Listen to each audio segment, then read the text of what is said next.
Alors, je crois que la Fed n'a pas le choix, qu'elle est obligée d'intervenir et de montrer sa fermeté, sinon ça va être un effet boule de neige qui va mener à la faillite tout le système financier américain.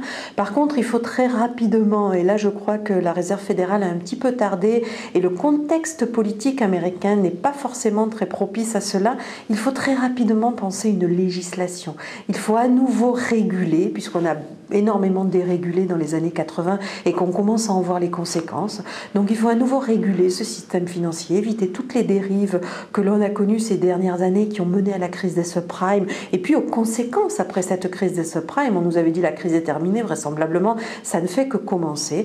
Donc il faut penser régulation, il faut penser une nouvelle législation. Ça va être un gros dossier dans les mains de la nouvelle administration qui sera mise en place au mois de janvier. Mais c'est véritablement à partir de ce moment-là qu'on recommencera à construire un système financier plus sain et qu'on pourra espérer que la crise est enfin terminée.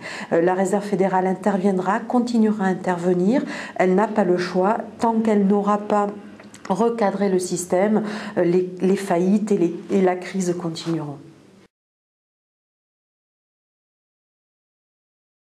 Évidemment, la crise américaine, les États-Unis, c'est la première puissance économique au monde encore aujourd'hui et de loin devant n'importe quel autre pays.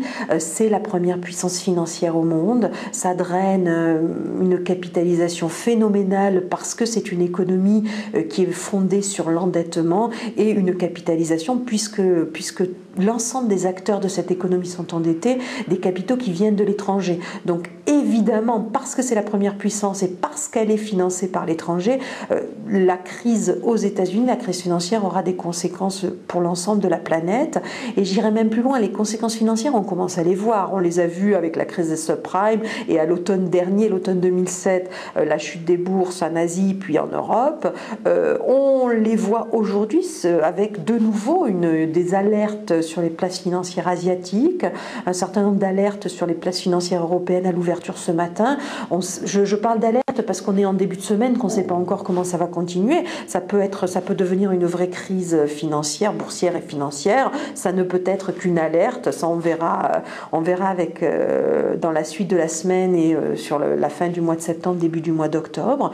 Mais les conséquences peuvent être aussi économiques parce que cette crise financière, elle s'accompagne aux États-Unis d'une véritable crise économique qui touche tous les secteurs d'activité et qui pourrait conduire à une crise économique mondiale. Alors, une configuration qui laisse penser à une crise du type la crise de 29, évidemment. Après, la question de l'ampleur se posera un petit peu plus tard. Premier point sur la crise de type la crise de 1929. La particularité de la crise de 1929, c'est que d'une crise financière et boursière propre aux États-Unis, on a débouché sur une crise économique qui est devenue mondiale. Là, les risques sont évidents dans le cas présent. On est dans une crise financière qui a démarré aux États-Unis, qui a eu des conséquences partout dans le monde, mais qui va avoir des conséquences sur l'économie. On a vu ralentir les croissances économiques ces derniers mois aux États-Unis, en Europe et dans de nombreux pays du monde.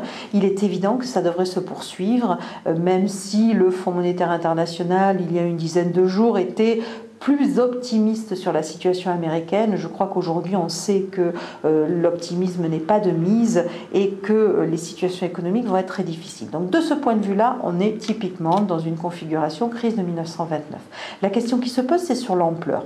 Alors évidemment, on pourrait craindre une crise d'une ampleur beaucoup plus forte puisqu'aujourd'hui on est dans un contexte mondial où il y a des interdépendances beaucoup plus importantes qu'elles ne l'étaient en 1929 et donc la crise américaine, la crise de l'économie, la première économie au monde, aura inévitablement des conséquences qui peuvent être terribles pour l'ensemble de la planète.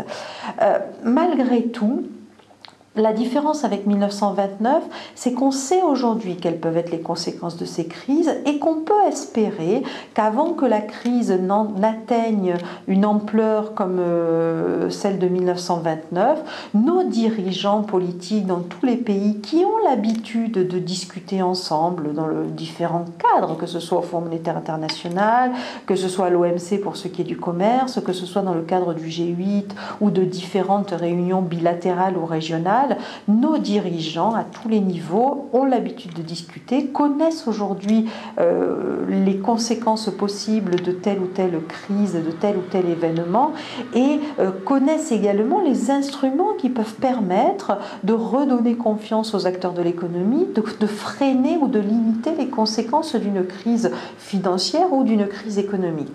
Donc on peut espérer que dans ce cadre, d'un côté un contexte pas très favorable puisque des interdépendances très importantes et beaucoup plus importantes qu'en 29, qui fait que la diffusion d'une crise est beaucoup plus rapide et beaucoup plus profonde, les pays étant tous dépendants les uns des autres et très dépendants de l'économie américaine. De l'autre côté, des leaders politiques et institutionnels qui ont les instruments et qui savent discuter et savent se concerter pour prendre les bonnes décisions au bon moment. Donc entre ces deux éléments, on est dans un contexte qui est à la fois moins favorable qu'en 29 parce que la mondialisation est plus favorable parce que les instruments, parce que des décideurs qui se connaissent et qui peuvent discuter et qui peuvent prendre les bonnes mesures. Donc on verra l'évolution de cette crise. La situation est effectivement extrêmement préoccupante. Les leaders politiques ou institutionnels ne semblent pas être prêts à totalement intervenir et se concerter pour intervenir. Dans l'urgence, ils pourraient le faire et en tout cas, ils ont les instruments. Donc, soyons confiants, espérons qu'ils prendront les bonnes décisions au bon moment.